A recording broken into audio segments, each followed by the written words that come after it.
Hi, Joe Compton here, and this week I have an indie film that is a modern twist on a classic trope.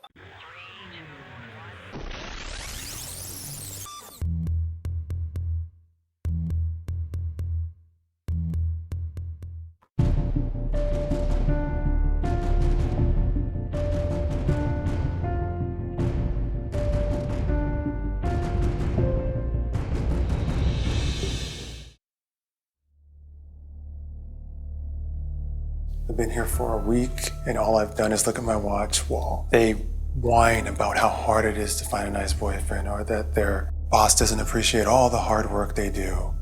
It's complaining. It sure as hell isn't Crisis.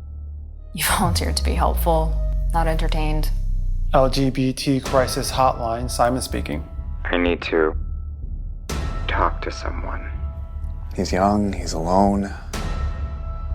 My gut says he doesn't have a criminal record.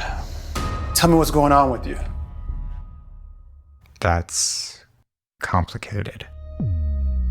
Why is Danny terrified? Danny, you stop caring what other people think. Are you freaked out? Yeah. And start having fun. Unabashedly. Unashamedly. You are in for the ride of your life, and we are the perfect people to strap you in for it. I'm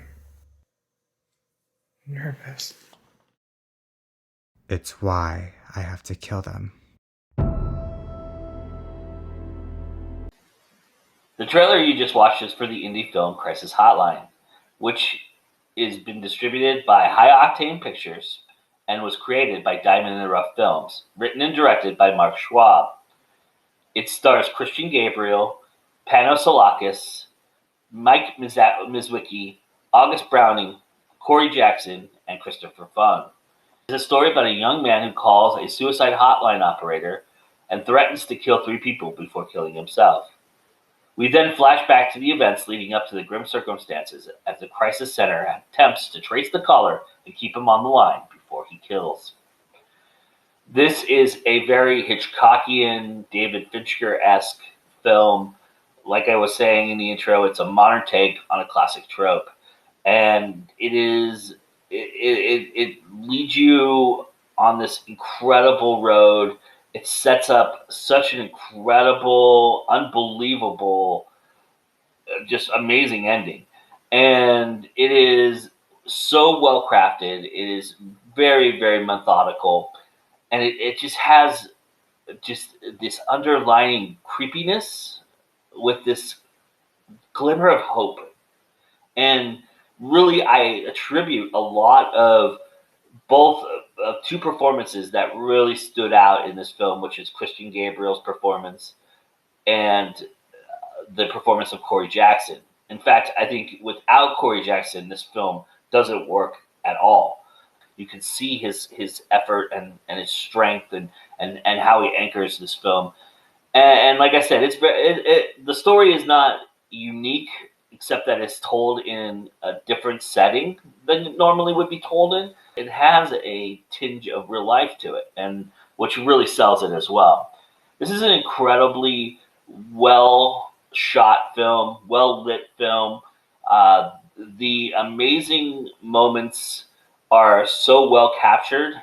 Mark Schwab and his crew did an amazing job trying to just frame it and put it in perspective and keep you on your toes. I mean, this film could easily have bogged in the middle or sagged, and it doesn't. It really, as soon as it feels that sag, you get pulled in different directions. It might be a little predictable, but ultimately, there's nothing wrong with that if you're being entertained while you're trying to piece things together. And this is one of those films you have to piece together, and you have to pay attention.